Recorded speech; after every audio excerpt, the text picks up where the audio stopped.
കോട്ടയം ലോക്സഭാ മണ്ഡലത്തിന് ക്രിസ്മസ് പുതുവത്സര സമ്മാനമായി പാസ്പോർട്ട് സേവാ കേന്ദ്രം വീണ്ടും പ്രവർത്തനം ആരംഭിക്കുമെന്ന് തോമസ് ചാഴികാടൻ എം.പി. ഇതിനായുള്ള എല്ലാ പ്രവർത്തനങ്ങളും പൂർത്തിയാക്കിയതായി എം.പി. അറിയിച്ചു. പാസ്പോർട്ട് സേവാ കേന്ദ്രത്തിന്റെ പ്രവർത്തനം തുടങ്ങാൻ തടസ്സമായി നിന്നിരുന്ന ഇലക്ട്രിക്കൽ ഇൻസ്പെക്ടറേറ്റിൽ എം.പി. നേരിട്ട് ഇടപെട്ട തടസ്സം നീക്കിയതോടെയാണ് പാസ്പോർട്ട് സേവാ കേന്ദ്രത്തിന്റെ പ്രവർത്തനത്തിനുള്ള നടപടിക്രമങ്ങൾ വേഗത്തിലായത്. 2023 ഫെബ്രുവരി 16-നാണ് കോട്ടയത്ത് പ്രവർത്തിച്ചിരുന്ന പാസ്പോർട്ട് സേവാ കേന്ദ്രത്തിന്റെ പ്രവർത്തനം താൽക്കാലികമായി നിർത്തിവെക്കാൻ നിർദ്ദേശം വന്നത്.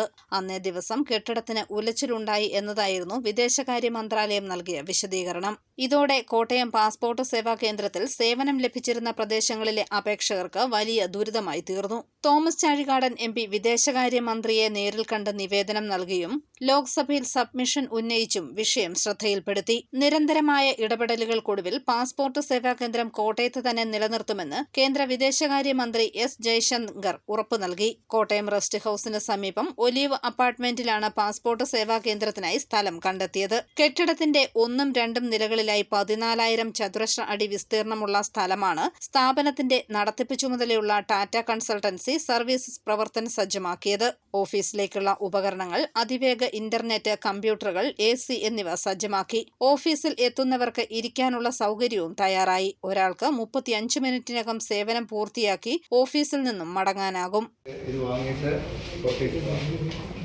ആദ്യം ഹോളിലോട്ട് കയറിയാൽ അതിനുശേഷം പുറത്തിറങ്ങുന്നിടം വരെ ഏതാണ്ട് എല്ലാം നോർമലാണ് എങ്കിൽ, ഡോക്യുമെന്റ്സ് എല്ലാം കറക്റ്റാണ് എങ്കിൽ ഒരു 25-30 മിനിറ്റിനകത്ത് പൂർത്തിയാകുമെന്നാണ് അറിയിക്കുന്നത്. എന്തെങ്കിലുമൊക്കെ തടസ്സങ്ങളുണ്ടെങ്കിൽ ചിലപ്പോൾ വിദേശകാര്യ മന്ത്രാലയം നിശ്ചയിക്കുന്ന ദിവസം കോട്ടയം പാസ്പോർട്ട് സേവാ കേന്ദ്രത്തിന്റെ പുനർപ്രവർത്തനം ആരംഭിക്കുമെന്നും തോമസ് ചാഴികാടൻ എം.പി. പറഞ്ഞു. News bureau, Kottayam.